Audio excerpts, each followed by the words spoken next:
जय हिंद साथियों, हमारे YouTube चैनल डीवी एकेडमी में फिर से पुनः वेलकम। मेरे प्यारे बच्चों, मैंने लेक्चर 2 में आपको मटेरियल्स के मीडियम मैंने बताया था। जिस मीडियम में हमारी लाइट पूरी तरीके से पास कर जाए उसे पारदर्शी माध्यम बोलते थे। जिसमें लाइट ट्रांसमिट धीमे-धीमे हो, पार्शियली रूप में हो, उसे ट्रांसलूसेंट मीडियम कहते हैं, उसे आंशिक पारदर्शी माध्यम कहते हैं। तीसरी बेटा बात करेंगे हम बिल्कुल अपारदर्शी माध्यम क्या होता है, जिसमें लाइट पास ही नहीं होता ही, जिसे अपाक मीडियम बोलते हैं। तो डेफिनेटली हम बात आज इन्वायरमेंट में जितने भी वस्तुएं हमें दिखाई पड़ रहे हैं या दिखाई दे रही हैं, आज परावर्तन की ही कारण में दिखाई पड़ रही हैं।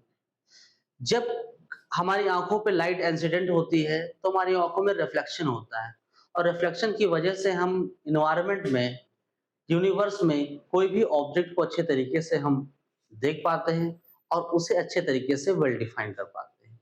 तो आज का हमारा टॉपिक रहेगा प्रकाश का परावर्तन। तो प्रकाश का परावर्तन क्या होता है, आइए सीखते हैं। तो मेरे प्यारे बच्चों,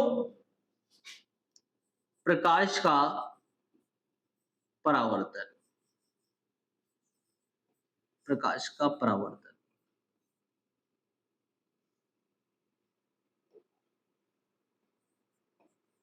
प्रकाश का परावर्तन, reflection of light, reflection of light.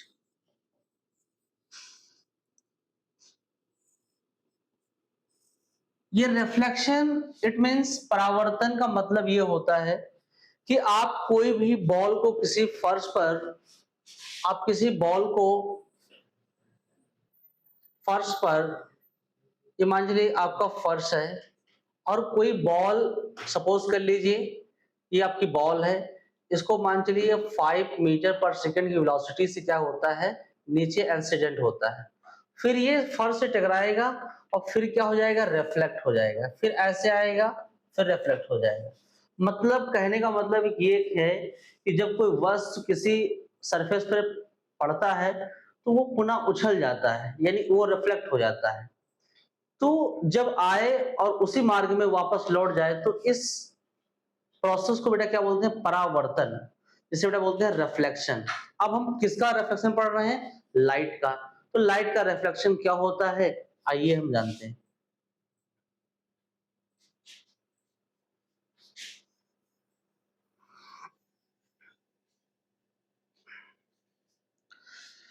तो बेटा हम सबसे पहले सबसे पहले हम लेते हैं आपका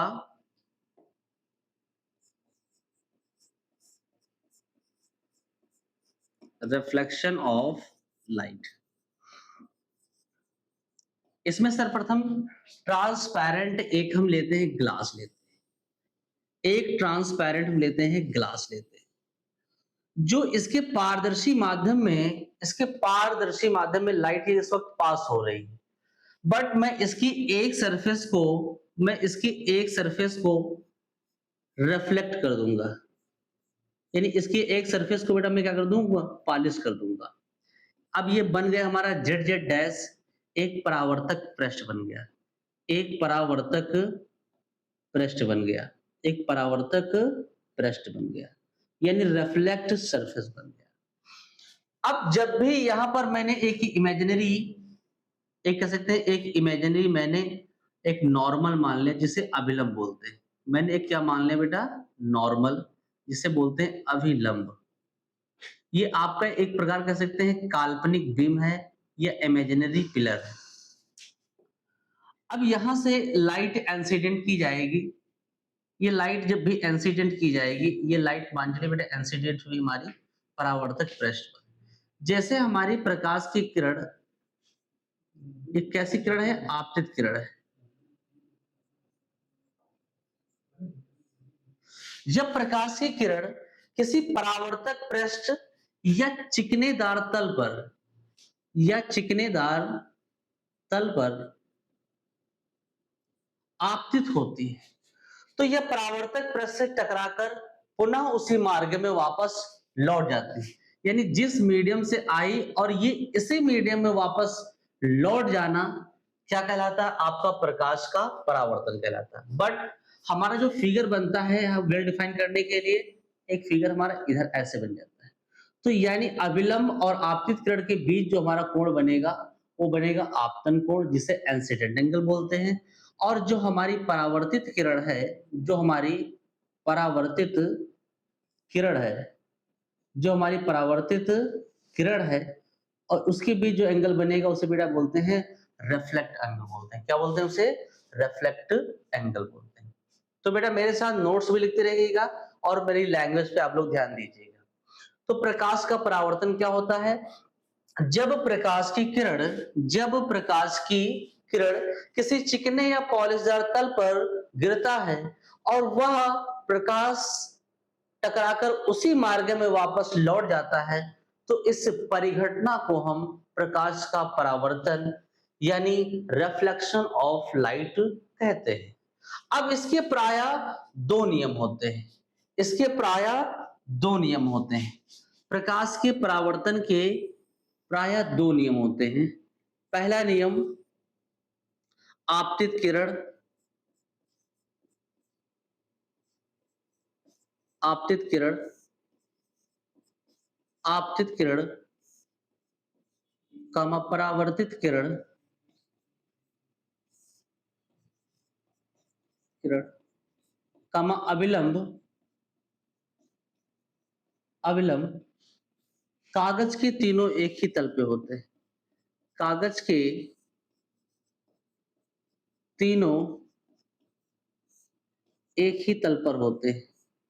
एक ही तल पर एक ही तल पर होते हैं। पहला नियम है आपतित किरण। देखो बेटा, आपतित किरण, परावर्तित किरण और अविलंब कागज के तीनों एक ही तल पे होते हैं, मतलब एक ही पॉइंट पे क्या करते हैं? बिलोंग करते हैं। तो यानी पहला नियम आपतित किरण, परावर्तित किरण, अविलंब कागज के तीनों एक ही तल पर होते हैं। दूसरा जो नियम होता है परावर्तन का, वो आपतन कोण आपतन कोण आपतन कोण परावर्तन कोण के बराबर होता है। आपतन कोण आई परावर्तन कोण आर के बराबर होता है। आपतन कोण परावर्तन कोण के बराबर होता है। यानी बेटा बात करेंगे, जो हमारा इंसिडेंट एंगल आई होगा और रिफ्लेक्ट एंगल आर के क्या हो जाएगा? इक्वल हो जाएगा। तो ये था बेटा हमारा प्रकाश का परावर्तन। अब प्रकाश के परावर्तन भी दो प्रकार के होते हैं। पहला हमारा जो प्रकाश का परावर्तन होगा वो रेगुलर होगा, यानी नियमित परावर्तन होगा। और दूसरा हमारा क्या हो जाएगा? इरेगुलर होगा, जिसे अनियमित बोलते हैं। क्या बोलते हैं उसे बेटा? अनियमित परावर्तन बोलते हैं। तो बेसिकली ये जो हम परावर्तन पढ़ रहे हैं, ये एक प्रकार का नियमित परावर्तन है। नियमित यानी रेगुलर रिफ्लेक्शन है। तो बेटा ये नोट्स मेरे साथ बनाते रहिएगा और जल्दी से जल्द इसे मेरे साथ प्रिपेयर करते रहो। और बेटा मैं इसके आगे का लेक्चर स्टार्ट करने जा रहा हूं।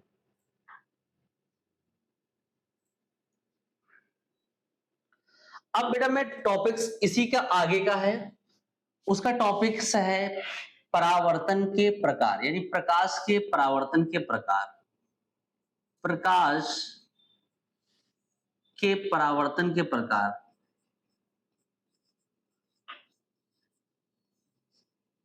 वर्त के प्रकार यानी टाइप्स ऑफ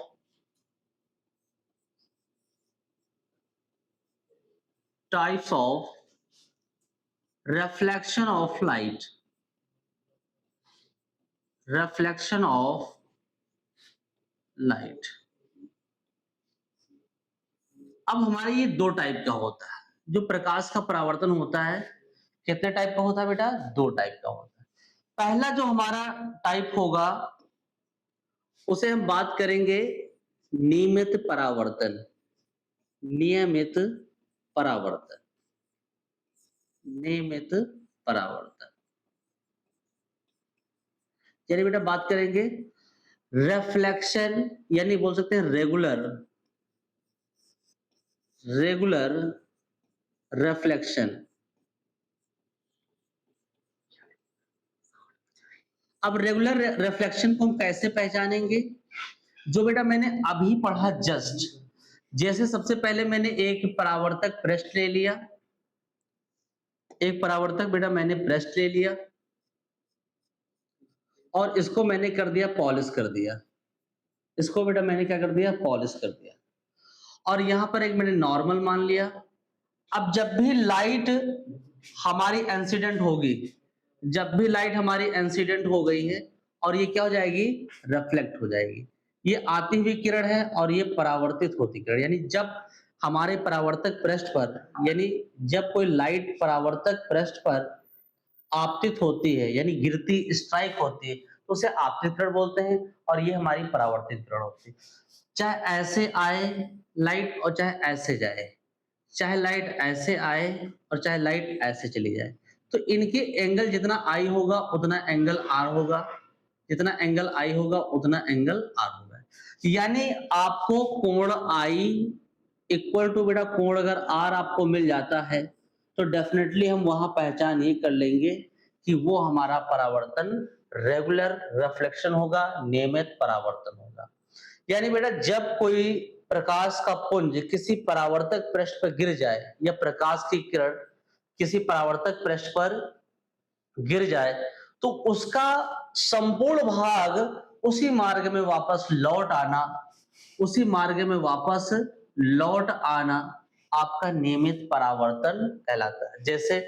मिरर जैसे मिरर यानी शीशा, दर्पण, दर्पण में हमारा जो परावर्तन होता है वो रेगुलर रिफ्लेक्शन होता है, या फिर कोई बहुत सिनी सरफेस यानी चिकनादार तल होगा उसमें भी आपका नियमित परावर्तन होता है। चाहे वो एक प्रकार के ट्रांसपेरेंट जैसी प्लास्टिक हो और उसमें एक लेप लगा दिया जाए। मैं बेटा आप लोग को एक बात बता दे रहा हूं नोट में, जो हमारा चाहे मिरर हो चाहे स्मूथ सरफेस हो, चाहे बेटा हमारा मिरर हो, अभी बेटा मिरर के बारे में जानकारी नहीं दे, मिरर का मतलब शीशा होता है, यानी बात करें हम दर्पण, तो चाहे हमारा दर्पण हो या कह सकते हैं परावर्तक पृष्ठ हो,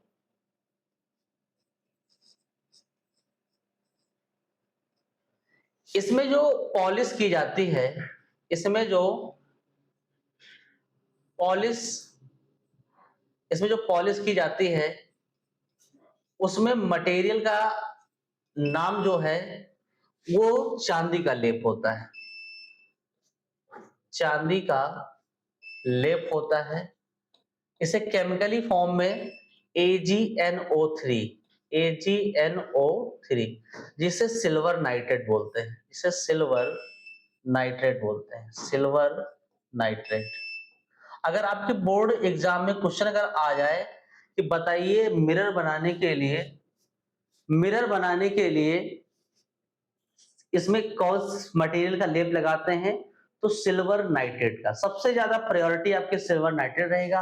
अगर ये ऑप्शन में नहीं है तो एक आता है आपका लाल ऑक्साइड आता है, आपका आता है एक लॉल ऑक्साइड, लॉल ऑक्साइड यानी इसको कॉपर ऑक्साइड बोलते हैं, यानी CO2O बोलते हैं।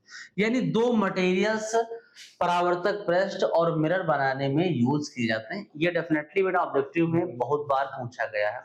तो बेटा सबसे अच्छा बेस्ट क्वालिटी का जो हमारा लेप है वो सिल्वर नाइट्रेट है, और दूसरा उसके बाद आता है कॉपर ऑक्साइड यानी बेटा लाल ऑक्साइड बोलते हैं।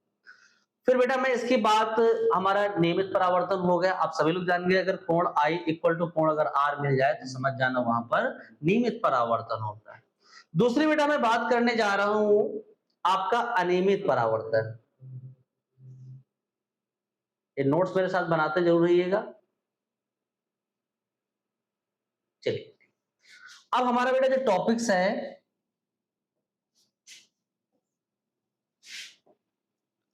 हमारा जो टॉपिक्स है बेटा वो हमारा अनियमित परावर्तन है। अनियमित अनियमित परावर्तन, अनियमित परावर्तन यानी irregular, irregular irregular reflection, irregular reflection. Irregular reflection, irregular reflection. तो मेरे प्यारे बच्चों, इसमें क्या होता है, हमारा जो सरफेस होता है वो स्मूथ नहीं होता है, एक प्रकार का कैविटी टाइप का होता है। मेरे प्यारे बच्चों, क्या होता है, एक प्रकार का कैविटी टाइप का होता है। अब इसमें जो लाइट हमारी आएगी वो कंप्लीटली रिफ्लेक्ट नहीं होगी। जैसे बेटा लाइट हमारी ऐसे आई और ये बेटा कंप्लीटली रिफ्लेक्ट नहीं होती। लाइट बेटा हमारी आई और ये रिफ्लेक्ट हुई, और लाइट बेटा हमारी आई, ये नॉर्मल, यानी कह सकते हैं ये लाइट ऐसे आई और ऐसे रिफ्लेक्ट हो गई। एक लाइट रे आई बेटा ऐसे रिफ्लेक्ट हो गई, या एक लाइट रे बेटा ऐसे आई ऐसे रिफ्लेक्ट हो गई, एक लाइट रे ऐसे आई ऐसे रिफ्लेक्ट हो गई। यानी हम बात करेंगे जो हमारा ये आंशिक परावर्तक पृष्ठ है, यानी बोल सकते हैं आंशिक आंशिक परावर्तक पृष्ठ, आंशिक परावर्तक पृष्ठ। अब इसमें कंप्लीटली लाइट हमारी क्या हो जाएगी, वो परावर्तित नहीं होगी। अब जब कंप्लीटली परावर्तित नहीं होगी तो यहां पर एंगल जो आपका आई होगा वो एंगल आर के इक्वल नहीं होगा। यानी किसी भी रिफ्लेक्शन की इवेंट्स में अगर आपको कोण आई इक्वल टू कोण आर अगर ना मिले तो समझ जाना वहां पर हमारा क्या हो रहा है, इरेगुलर रिफ्लेक्शन यानी अनियमित परावर्तन हो रहा है। अब अनियमित परावर्तन के उदाहरण क्या होते हैं? क्वेश्चन बेटा इस टाइप से पूछ ले कि सरकारी दस्तावेज,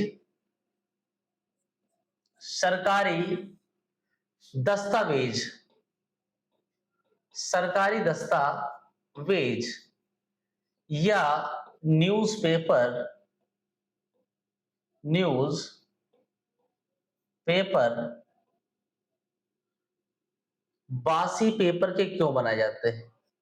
बासी पेपर पे क्यों बनाए जाते हैं? बासी पेपर के क्यों बनाए जाते हैं?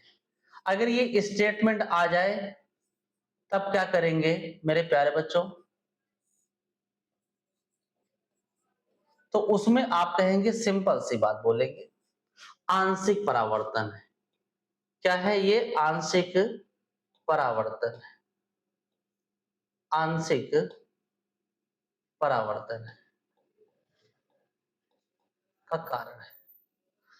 यही सरकारी दस्तावेज में बासी पेपर यानी लूज पेपर इसलिए बनाए जाते हैं ताकि उसमें जैसे लाइट हमारे पेपर पे पड़े वो हमारी आंखों में पूरे तरीके से इंजेक्ट ना हो, यानी हमारी आंखों में चकाचौंध ना हो।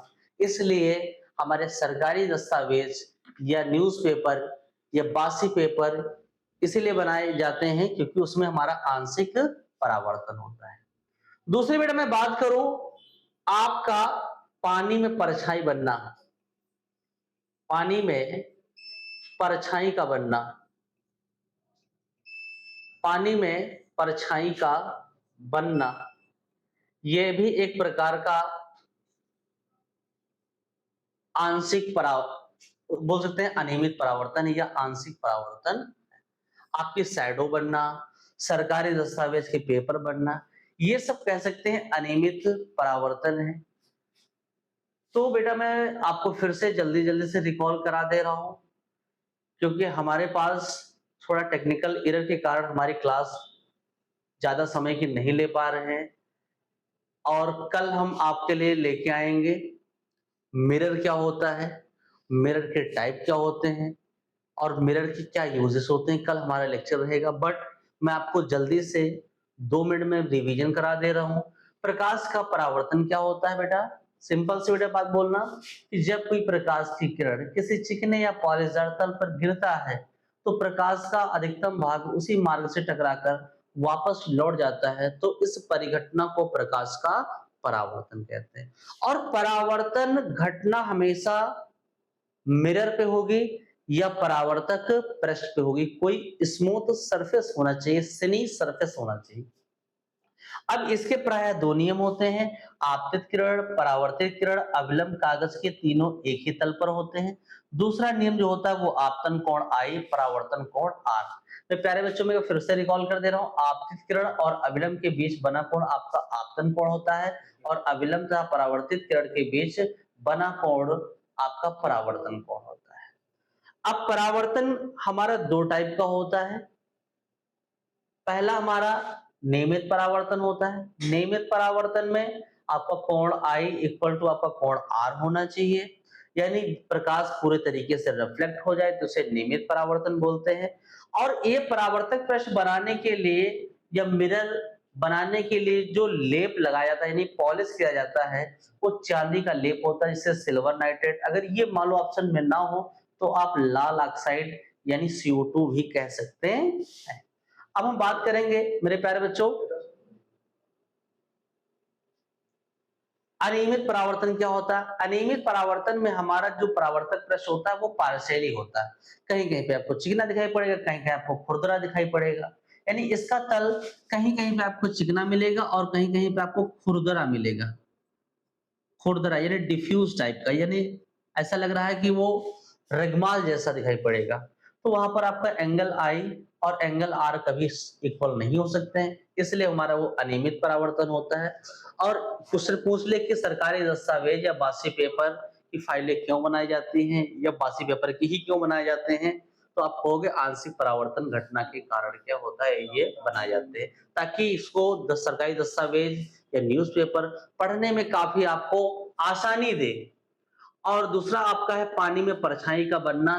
क्वेश्चन आ जाए कि निम्न में से किस घटना का कारण है, तो कहोगे अनियमित परावर्तन यानी इरेगुलर रिफ्लेक्शन का रीजन है। तो बेटा उम्मीद करते हैं आज का पढ़ाया हुआ टॉपिक्स आप लोग को क्लियर हो गया होगा और जुड़ना ना भूलेंगे बेटा लेक्चर 4 में। मेरे इस संस्था में टेक्निकल इशू होने के कारण मैं क्लास बहुत कम समय के लिए पा रहा हूँ और जल्द से जल्द मैं आपको अधिक समय के लिए काफी चीजें प्रोवाइड करूंगा। तो आप उम्मीद बनाए रहे, मेरे साथ जुड़े रहिए। DB एकेडमी में आपका फिर से पुनः स्वागत। जय हिंद साथियों।